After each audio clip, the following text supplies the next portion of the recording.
Bonjour à tous et bienvenue au webinaire de l'AISMT 36 qui s'intitule AISMT 36, des visites, oui mais pas que. Nous allons vous présenter les différentes missions de notre service et essayer de vous préciser l'ensemble des offres de services que nous pouvons vous fournir. Tout au long de ce webinaire, je serai le chef d'orchestre accompagné d'Isabelle, que vous ne voyez pas, elle n'a pas, sa caméra est en panne, mais on tentera de répondre à vos questions au fur et à mesure. Et une page sera dédiée à la fin de ce webinaire à vos questions pour que les différents intervenants puissent vous répondre. Nos différents intervenants, justement, sont Monsieur Rodolphe Carvalho, Madame Martine Milan et Monsieur Aurélien Paoletti. Sur le côté de votre écran, vous pouvez interagir avec nous par l'intermédiaire du chat. Vous pouvez poser vos questions au fur et à mesure des interventions. Alors, on va peut-être attendre un petit peu que tout le monde se soit connecté. Et puis, pendant ce temps-là,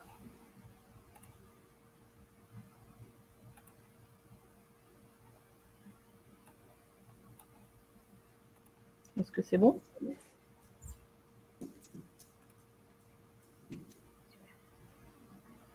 Eh bien, si vous êtes d'accord, nous allons laisser la parole à Monsieur Rodolphe Carvalho, directeur de l'AISMT, pour vous présenter la première partie.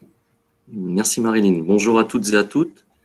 L'objectif de ce webinaire est de bien vous présenter l'offre de service de l'AISMT 36. Vous connaissez déjà son champ d'intervention sur les visites médicales, mais nous souhaitions également vous détailler plus précisément tous les services que nous pouvons vous proposer. Donc l'AISMT 36 est composé de 45 salariés.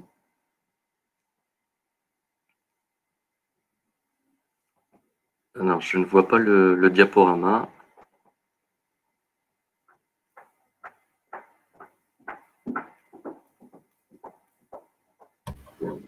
Alors, les aléas.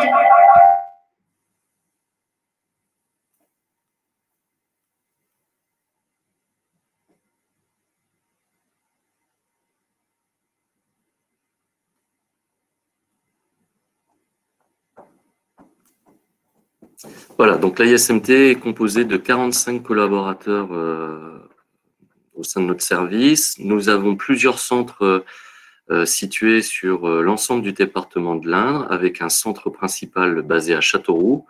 Puis ensuite, nous avons 6 antennes délocalisées qui sont situées à Issoudun, La Châtre, Argenton-sur-Creuse, Le Blanc, Buzancais et Valençay. L'objectif étant d'avoir un maillage territorial pour être présent au plus près de nos adhérents et de nos salariés.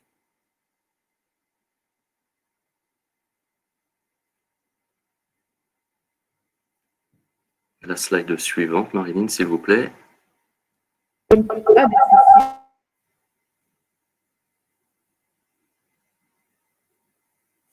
Excusez-nous pour les petits problèmes techniques. Nous allons retrouver la présentation prochainement, je l'espère.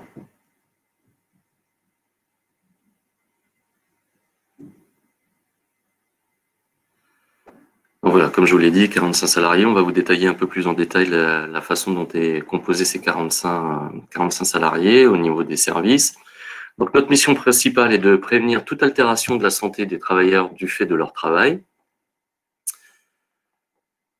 Pour cela, nous vous accompagnons tous les jours pour vous aider dans la prévention des risques professionnels.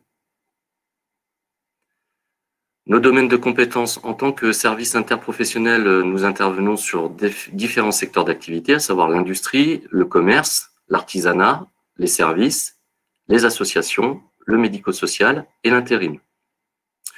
Nous n'intervenons pas par contre pour le secteur du bâtiment et de l'agriculture puisque ces secteurs d'activité ont leur propre service de santé au travail et enfin, au cas par cas, nous pouvons intervenir au sein de fonctions publiques. Pour rappel et quelques chiffres, en 2019, l'AISMT a accompagné 48 056 salariés, dont 3 985 entreprises, et en 2020, 45 000 salariés ont été accompagnés, dont 3 855 entreprises. Pour réaliser l'ensemble de ces missions, nous nous appuyons sur un projet de service afin de répondre au mieux aux besoins de nos adhérents et de nos salariés. Ce projet de service se décline en plusieurs actions, à savoir la mise en place de consultations psychologiques du travail et assistantes sociales, mise en place de consultations en addictologie, information et accompagnement auprès des TPE sur des items comme le document unique, par exemple, des actions de sensibilisation aux risques professionnels auprès des apprentis du CFA, des propositions d'accompagnement des entreprises dans l'évaluation du risque chimique, la participation à diverses actions sur le maintien dans l'emploi, et enfin, une démarche Mésocap pour la prévention des risques au sein des EHPAD. Le fonctionnement de notre service s'articule autour d'un pôle pluridisciplinaire. Au centre, le médecin du travail, qui est vraiment le chef d'orchestre de ce pôle. Nous avons 11 médecins du travail au sein de l'effectif de l'AISMT, 6 infirmières de santé au travail, 7 assistantes techniques en santé au travail, 2 secrétaires médicales, 1 assistante sociale, 4 personnes qui constituent le pôle prévention. On vous expliquera plus en détail le fonctionnement de ce pôle prévention. 2 fonctions support qui sont une documentaliste et une responsable qualité projet, et enfin une psychologue du travail. Voilà, pour la suite du webinaire, je vais donc passer la main à Madame le docteur Millon. Bonjour, donc l'AISMT 36, comme tous les services de santé au travail, a de nombreuses missions et qui sont définies par le Code du travail. Ces missions, comme cela a déjà été souligné, ont un objectif commun, prévenir toute altération de la santé du salarié du fait de son travail. Pour ce faire, un des acteurs principaux est bien sûr l'employeur, mais aussi les salariés qui ont leur rôle à jouer dans cette réussite. Quant à nous, l'AISMT 36, c'est-à-dire toute l'équipe qui vous a été présentée avec ses différents acteurs et métiers, nous sommes là pour vous aider à travers diverses prestations. Elles vont s'orienter autour de 4 axes principaux. Alors oui, des visites médicales de plusieurs types, par plusieurs intervenants et dans diverses circonstances. Et je vais y revenir ensuite. Et pourquoi faire? Eh bien, afin de surveiller et d'apprécier l'état de santé des salariés, et ce, dans divers buts. Apprécier la capacité à tenir un poste sans se mettre en danger, soit ou les autres. Par exemple, on ne va pas autoriser la conduite dans certaines pathologies ou certaines prises médicamenteuses. Ou encore éviter la mise sur un poste qui pourrait être dangereux pour un salarié qui a un état pathologique antérieur connu. On ne va par exemple pas exposer un salarié à un produit si on sait que la personne est déjà allergique à ce même produit. Ou encore apprécier la capacité à reprendre son travail, voire un travail, après une pathologie, un accident. Et dans cette situation, nous pouvons alors proposer des aménagements, voire des reclassements. Alors des visites médicales donc oui, mais pas que. Nous allons pouvoir vous apporter des conseils en matière de prévention, conseils donnés certes aux salariés lors des visites ou entretiens, mais aussi à vous, employeurs, et ce de diverses façons. Par le biais de plaquettes, par des informations diffusées sur notre site internet, par la réalisation de webinaires comme aujourd'hui. C'est vrai que c'est plus tendance que les réunions actuellement. Ces informations peuvent aussi être notifiées dans les fiches d'entreprise. Et bien sûr, nous répondons à vos interrogations spécifiques, que ce soit par courrier, mail ou téléphone.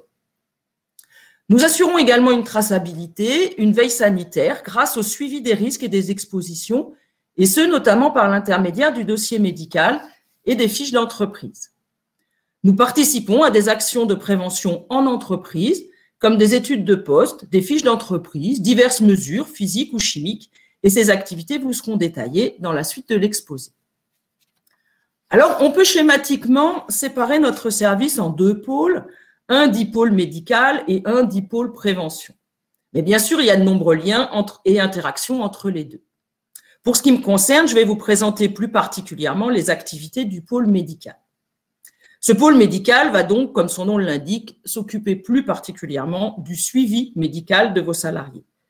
Alors celui-ci, il est fait soit par le médecin du travail, et c'est vrai qu'on parle en général de visite médicale, soit par l'infirmière en santé au travail, et on utilisera alors plus souvent le terme d'entretien infirmier. Mais les thématiques abordées sont les mêmes. Le métier, avec des questionnements sur les tâches, les outils, les machines, les risques, les expositions, les moyens de prévention mis en place et des conseils inhérents à ces risques et moyens de protection, le cas échéant, sont donnés au cours de ces entretiens ou visites.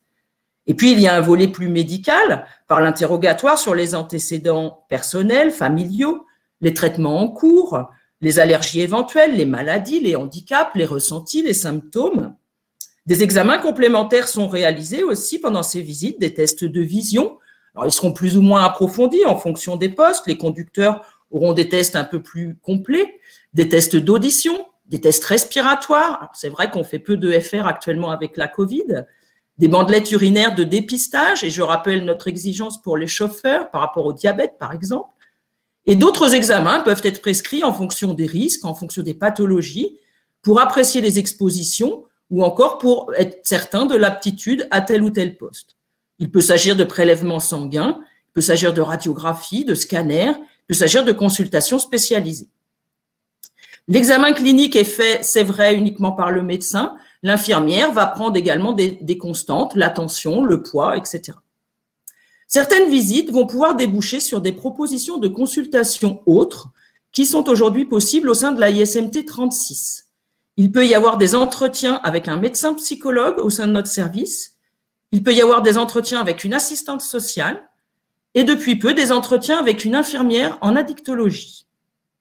Ces visites peuvent également déboucher sur demande du médecin ou proposition de l'infirmière sur une intervention au sein de votre entreprise. Elle pourra être faite par le médecin, mais aussi par l'infirmière, par l'assistante en santé-travail ou encore par un des membres du pôle prévention en fonction de la thématique que l'on veut aborder, que ce soit l'étude d'un poste, d'une exposition, découvrir l'entreprise ou un aménagement nouveau, mettre ou faire à jour la fiche d'entreprise, participer à une réunion, à un CSE. Alors, tout au long du parcours professionnel de vos salariés, il existe donc des visites médicales ou entretiens. Un élément primordial pour la réalisation de ces visites est que la nature, la périodicité, mais aussi le consultant dépendent de la classification du salarié, classification en CIR, suivi individuel renforcé, en SIA, suivi individuel adapté, ou SIG, suivi individuel général. Nous verrons un peu plus en détail cette classification sur la slide suivante. La première visite du parcours, c'est la visite d'embauche. Elle est appelée visite d'embauche pour les CIR ou visite d'information et de prévention pour les SIA et les SIG. Le moment de sa réalisation par rapport à la date d'embauche dépend donc de cette classification. Elle doit avoir lieu avant l'embauche, pour les CIR et certaines personnes classées en SIA, comme les mineurs de moins de 18 ans et les travailleurs de nuit. Elle doit se faire dans les 2 mois qui suivent l'embauche pour les apprentis et elle pourra se faire jusqu'à 3 mois qui suivent l'embauche pour les autres personnes. C'est votre déclaration sur le site de la ISMT qui va déclencher sa mise en œuvre à cette première visite.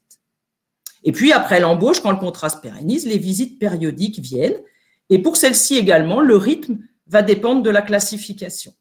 Là, c'est le service qui convoque les salariés en fonction de la périodicité prévue. Et puis, dans les visites obligatoires, il y a aussi les visites de reprise.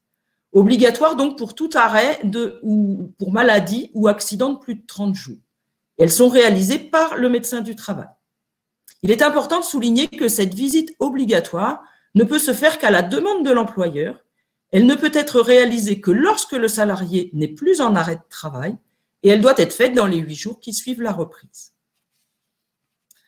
Alors, voyons un petit peu de plus près cette classification. À quoi correspond le suivi individuel renforcé, adapté et général? Si j'insiste sur cette classification, c'est parce que c'est à vous, employeur, de la déterminer. Elle est de votre responsabilité. Alors, elle va peut-être vous paraître un peu compliquée, mais pas tant que ça. Il y a donc des suivis individuels renforcés. Il s'agit de salariés qui sont exposés à un ou plusieurs risques. Ces risques sont listés donc sur la slide, dans la première colonne à gauche. Ça peut être par exemple la possession d'un CACES, ça peut être l'exposition à un agent cancérigène, ça peut être les manutentions manuelles de charge de plus de 55 kg. Je ne vais pas toutes vous les lire. Pour ces salariés en CIR, la visite d'embauche doit être faite avant la prise de poste par le médecin du travail. Ensuite, les visites périodiques se feront tous les 2 ans en alternance entre le médecin et l'infirmière. Il y a ensuite les suivis individuels généraux, sans risque spécifique notifié particulièrement. C'est la colonne de droite. Ils seront, eux, reçus indifféremment par le médecin du travail ou l'infirmière. La première visite peut se faire jusqu'à 3 mois après l'embauche et les visites périodiques au maximum tous les 5 ans. Et nous avons un entre-deux, si j'ose dire, le suivi individuel adapté avec plusieurs types de situations en fait. Il y a les travailleurs handicapés et les femmes enceintes qui sont plus un statut, qui devront être vus en première visite par le médecin du travail. Les personnes dans la catégorie 2, comme par exemple les mineurs de moins de 18 ans, devront être vues avant l'embauche, mais par le médecin ou par l'infirmière. Et dans toutes ces situations de SIA, la périodicité est de maximum 3 ans. Au-delà de la classification en elle-même qui relève de l'exposition à des risques et ou d'un statut, comme nous l'avons vu, ce qui est plus compliqué, c'est clairement l'impact de cette classification sur le déroulé et le choix de l'intervenant pour les visites. Ce qui n'est certes pas de votre ressort, mais vous comprenez aisément l'importance de nous fournir les bons renseignements afin que nous puissions vous apporter les bonnes visites avec le bon intervenant et au bon moment. Alors, il existe aussi d'autres types de visites. Ces visites dites occasionnelles ou de pré-reprise sont réalisées uniquement par le médecin du travail à ce jour. Il peut s'agir donc de visites à la demande, donc à la demande soit de l'employeur, soit du salarié, soit du médecin du travail.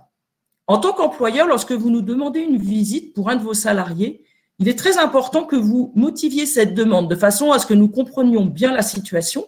Cela facilite à la fois la gestion de l'urgence et du temps à prévoir, et aussi la qualité des échanges avec le salarié ensuite. Il faut bien savoir que si un salarié demande à voir le médecin du travail en visite, l'employeur ne peut pas s'y opposer. Et puis, donc, il y a des visites à la demande du médecin du travail. Ça peut être une réorientation en fait de l'infirmière vers le médecin du travail. Et puis, ça peut être le médecin qui décide de revoir un peu plus précocement dans le suivi périodique un salarié pour X raisons. Il existe également des visites de pré-reprise. Celles-ci, comme leur nom l'indique, sont réalisées pendant un arrêt de travail et elles sont fortement recommandées dès lors qu'une difficulté à la reprise se profile. Alors, elles ne peuvent pas être demandées par l'employeur parce qu'à ce moment-là, le contrat est suspendu. Par contre, n'hésitez pas à relayer cette possibilité à vos salariés en arrêt de travail qui pourraient présenter des difficultés pour la reprise. Ce sera alors à eux de prendre directement contact avec nous. Voilà, j'espère que les visites médicales n'ont presque plus de secret pour vous. Elles sont certes une grande partie de notre activité, mais loin d'être l'unique. Et je passe donc la parole à mon collègue du pôle prévention. Bonjour à tous, Aurélien Paletti, donc je suis conseiller en prévention à la SMT 36 et donc comme le disait Martine Millon à l'instant, nous allons détailler désormais les missions du pôle prévention. Alors sachez que la SMT 36 dispose d'une équipe d'intervenants qui sont des conseillers auprès des chefs d'entreprise en matière de santé et sécurité au travail. Donc comment ça fonctionne? En fait, tout simplement, on se rend dans les différentes entreprises donc de nos adhérents. Et l'idée pour nous, c'est de faire un diagnostic, c'est-à-dire d'identifier si des activités, un poste de travail est susceptible d'engendrer des pathologies à plus ou moins long terme ou un accident du travail. Suite à ça, notre rôle est de vous conseiller afin de proposer et trouver des solutions derrière pour maîtriser ces risques professionnels et éviter toute atteinte sur la santé des salariés. Donc, nous allons détailler les missions du pôle prévention sur cette slide. Donc, par exemple, on peut vous aider dans la rédaction et la mise à jour du document unique. Pour rappel, c'est un document obligatoire pour le chef d'entreprise dans lequel il doit identifier, évaluer ses risques professionnels et mettre en place un plan d'action justement pour maîtriser les risques auxquels il expose ses salariés. Donc, nous, on peut vous aider à ce sujet. Nous intervenons également pour réaliser les fiches d'entreprise. Donc, les fiches d'entreprise, c'est un document dans lequel on va identifier les risques professionnels auxquels sont exposés vos salariés, donc ce qui peut vous aider à construire votre document unique. Et également, voilà, notre équipe intervenant a différentes spécialités, on va vous en citer quelques-unes, et donc c'est des risques professionnels spécifiques sur lesquels on peut vous conseiller.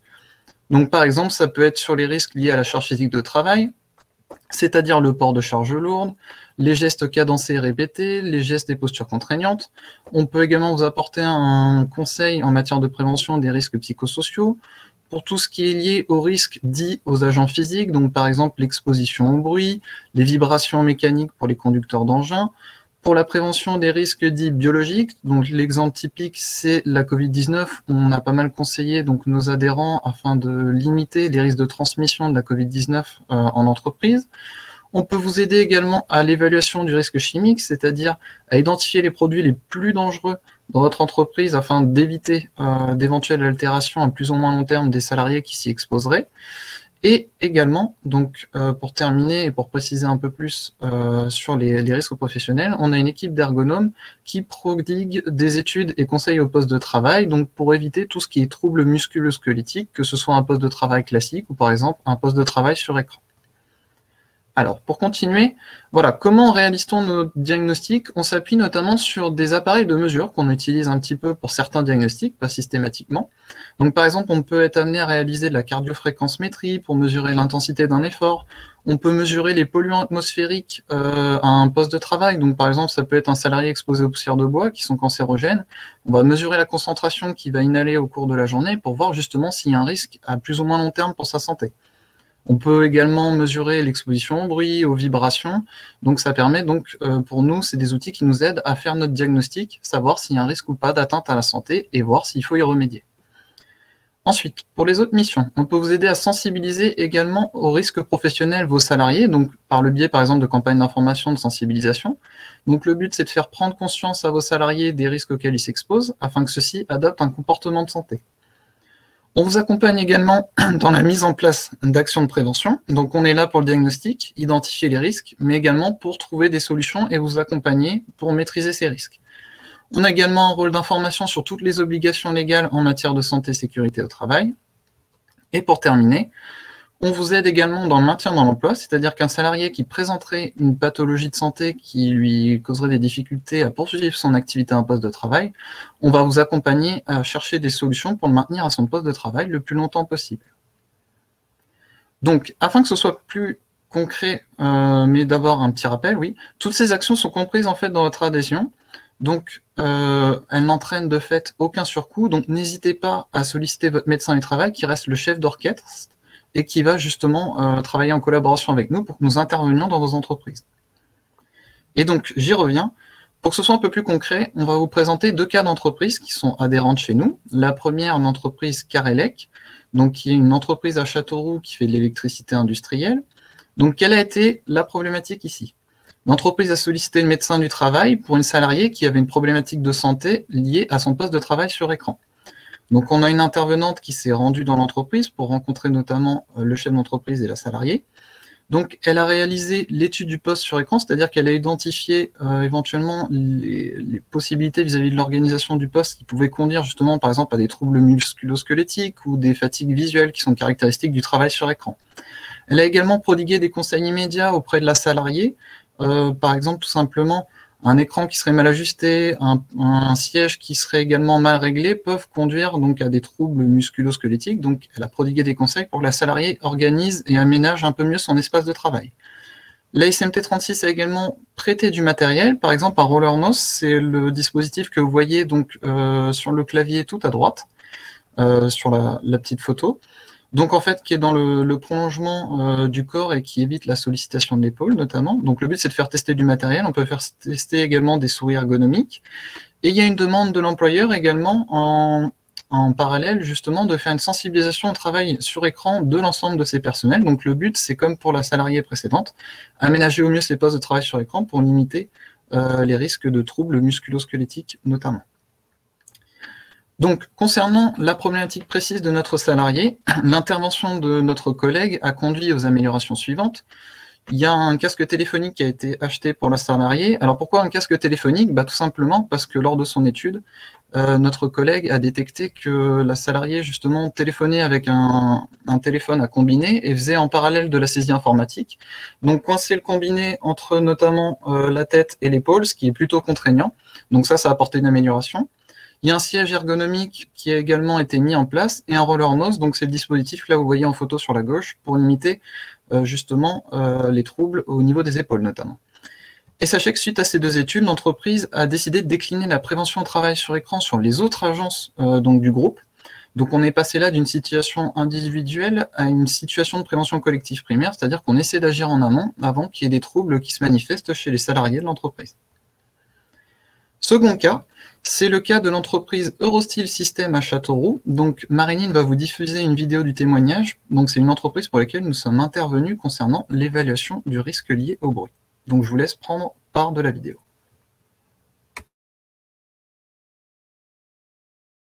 Eurostyle System à Châteauroux appartient au groupe GMD spécialisé dans la sous-traitance automobile. Il regroupe 215 collaborateurs. Le site est destiné à la recherche, au développement et à la maintenance d'outillage afin de produire des composants pour les constructeurs et équipementiers automobiles. Cet établissement dispose également d'un centre d'essai d'injection.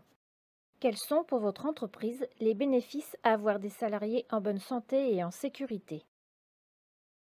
Prendre soin de la santé et de la sécurité de nos collaborateurs est à nos yeux un enjeu primordial pour lutter contre le turnover et l'absentéisme de nos collaborateurs. Le bruit représente un danger sournois aux conséquences multiples et surtout irréversibles. Quel a été le déclencheur de la collaboration avec nos services ? Nous avions déjà réalisé par nos propres moyens des mesures d'exposition instantanée au sonomètre dans nos ateliers. Nous tourner vers l'AISMT nous a paru la meilleure solution pour officialiser le résultat de ces mesures et être accompagnés dans les actions potentielles à mener. Exemple de bruit présent dans l'entreprise.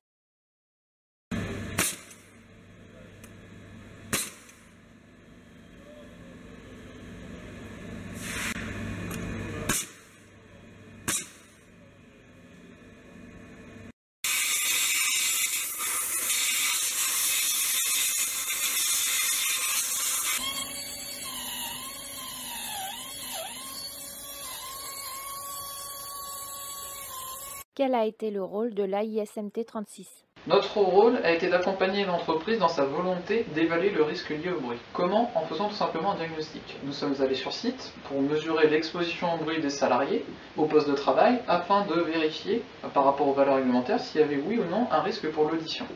Suite à cela, nous avons pu restituer les résultats en présence de la direction, de la responsable hygiène, sécurité, environnement, des représentants du personnel, ce qui a pu favoriser le dialogue social, a permis nous de présenter le niveau de danger lié à la santé auditive au poste de travail et de faire part de nos préconisations afin d'améliorer les conditions de travail des salariés.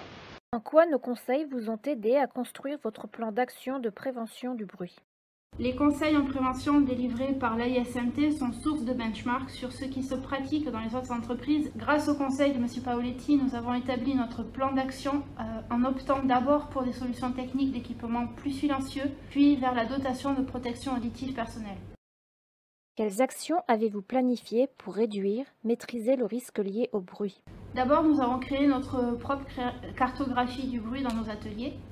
Nous avons ensuite fait le test de soufflettes silencieuses dans nos ateliers et à ce jour, un atelier est toujours en cours d'essai pour notamment le nettoyage des étuves qui consiste à récupérer des granulés de plastique dans les tubes avant un changement de matière. Nous sommes aussi en étude de devis pour équiper au mieux nos salariés dans les zones où l'exposition au bruit est avérée.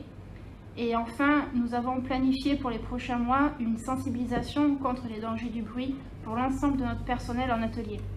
Nous espérons fortement que par cette formation, leur faire bien prendre conscience du danger et de la nécessité de se protéger du bruit. Qu'avez-vous pensé de la collaboration avec nos services ? Nous avons toujours pris en considération la santé et la sécurité de nos salariés en nous appuyant sur les organisations telles que l'AISMT. Nous avons été pleinement satisfaits de la collaboration que nous avons eue avec l'AISMT. Ils ont su être à notre écoute et être disponibles pour répondre à toutes nos questions. Une action de sensibilisation des salariés est prévue avec la participation de l'équipe de l'AISMT 36 pour poursuivre la démarche de maîtrise du risque lié au bruit. L'AISMT 36, des visites médicales, oui, mais pas que. Alors, je reprends la main et nous allons donc continuer à repartager l'écran.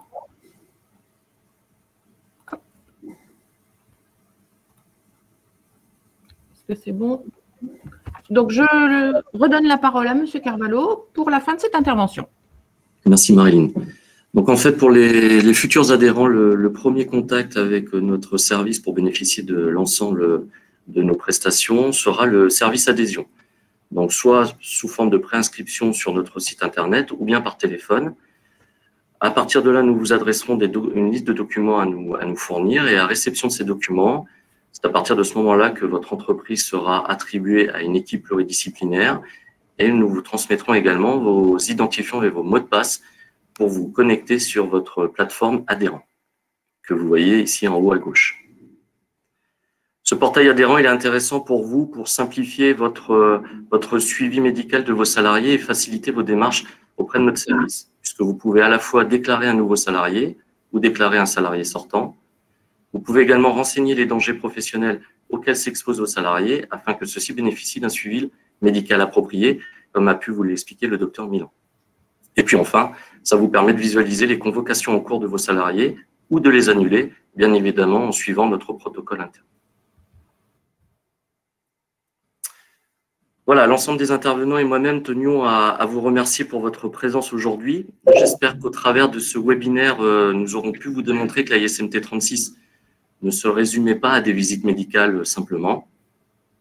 Vous pouvez nous retrouver sur nos différents réseaux sociaux et sur notre site internet. Et pour conclure ce webinaire, je redonne la parole à Marine. Eh bien, merci beaucoup. Nous allons, alors, au fur et à mesure des présentations, Isabelle a répondu à quelques-unes des questions et nous allons regarder s'il y en a certaines auxquelles on peut répondre en direct. Donc là, on a une question, Isabelle. Oui, peut-être plus une question pour M. Carvalho. Si on a un salarié qui ne se présente pas à son rendez-vous, est-ce que vous payez la visite? Alors, comme je l'ai expliqué, on peut tout à fait annuler le rendez-vous d'un salarié.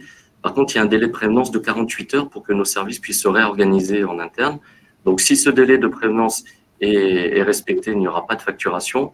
Par contre, si le délai de prévenance n'est pas respecté, il y aura une facturation pour absence injustifiée.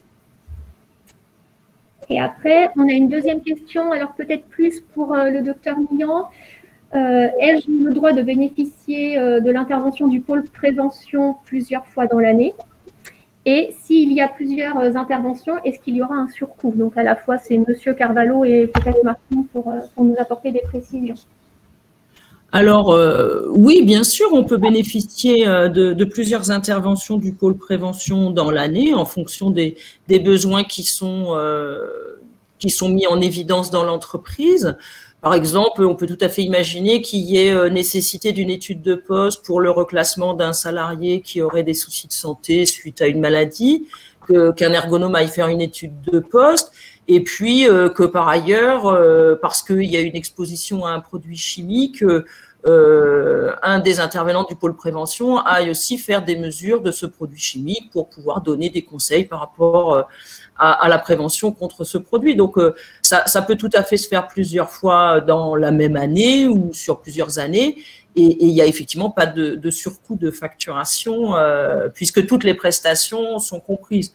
Et de la même façon, il peut y avoir plusieurs visites médicales pour un même salarié sur l'année. Il y a des personnes que nous voyons plusieurs fois dans l'année, des visites de pré-reprise, des visites de reprise, un suivi approprié si nécessaire. Donc, sans surcoût non plus, puisque ce n'est pas une prestation à la visite médicale, mais bien globale pour l'adhésion et sur l'année. Voilà. Très bien. D'autres questions peut-être? Alors, hop.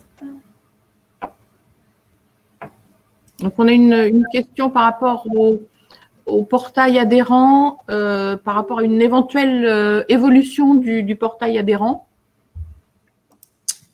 Oui, alors effectivement, notre logiciel métier va être amené à évoluer en lien avec la future réforme des services de santé au travail.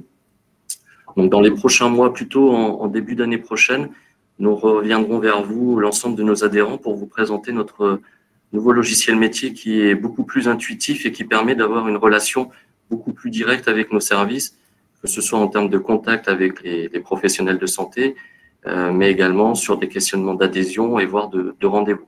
Donc, on reviendra vers vous de toute manière en début d'année pour vous donner tous ces éléments. Très bien. Pas d'autres questions? Alors, je tenais quand même à préciser si des questions arrivent entre-temps. On a pas mal de questions, donc on ne peut pas répondre à toutes. Mais bien évidemment, on prendra le temps de répondre individuellement à chacune de vos questions. avant de terminer ce webinaire, un petit questionnaire va vous être envoyé par l'intermédiaire de Google Forms pour un petit peu avoir votre ressenti et faire un petit peu anticiper sur vos besoins par rapport à nos services. Un autre webinaire est prévu cet après-midi, un webinaire qui s'intitule Télétravail, on répond à vos questions, qui est animé par la ISMT en collaboration avec l'ANACT et la DRETS, qui est l'ancien nom de la Direct. Bien évidemment, toutes les personnes connectées et inscrites peuvent avoir accès à ce webinaire en replay. Hein, vous allez tous recevoir un lien pour le replay de notre webinaire. Il ne nous reste plus qu'à vous remercier et à vous souhaiter une bonne journée. Voilà. Bonne journée. Au revoir. Bonne journée. Au revoir.